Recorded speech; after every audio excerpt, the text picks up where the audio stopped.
غسل اور نہانے میں کیا فرق ہے اور غسل کا طریقہ کار کیا ہے؟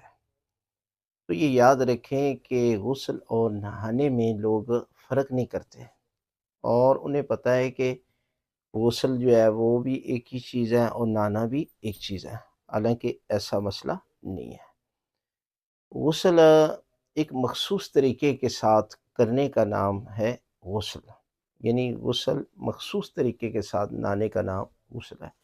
اور نہانا جو ہے وہ اس میں کوئی ترتیب نہیں ہے، اس میں کوئی نیت نہیں ہے، وہ آپ چاہے پانی جو ہے وہ جہاں سے مرضی ہے شروع کر لیں، اس کے لیے تو کوئی مسئلہ نہیں ہے۔ لیکن جو غسل ہے اس کی پراپر ایک نیت ہے، ایک ارادہ ہے، اور اس کے ساتھ ساتھ ایک طریقہ کار ہے جس طریقے کے مطابق آپ نے پانی ڈالنا ہے۔ مثلا چاہے غسل واجب ہو یا مستحب ہو، اس کے دو طریقے ہیں، ایک ترتیبی ہوتا ہے، ایک التماسی ہوتا ہے۔ ترتیب جیسا کہ لفظوں سے آپ سمجھتے ہیں کہ ترتیب کے ساتھ ہے، اس میں یہ ہوتا ہے کہ انسان جو ہے وہ پہلے سر اور گردن کو دھوتا ہے، پھر دائیں سائڈ آگے اور پیچھے، پھر بائیں سائڈ، یہ غسل مکمل ہو جاتا ہے جو ترتیبی ہے۔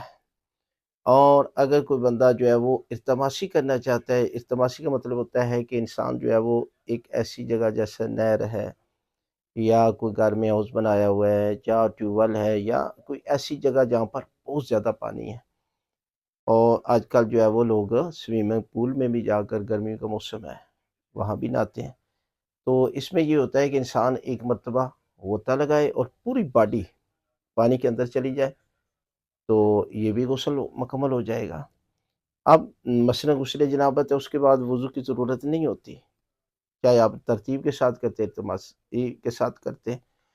نہانے میں مسئلہ نہیں ہے، نہانے میں لوگوں کو، اور بہت سارے لوگ تو شادی جو ہے وہ کرتے بھی ہیں، لیکن ان سے پوچھا جائے غسل جنابت کیا نکاح پڑھتے ہو تو کہتے ہیں وہ یہ کیا چیز ہے۔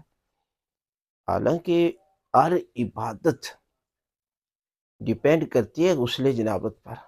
اگر آپ پاک ہیں، آپ کا نماز ہے، آپ کا روزہ ہے، آپ کی حج ہے، مکمل عبادت، اور اگر آپ پاک نہیں ہے نا تو باقی ساری عبادت بھی جو ہے وہ بھی ضائع ہے۔ لہٰذا آپ، یہ مسئلہ اہم ہے، اس کو یاد کریں۔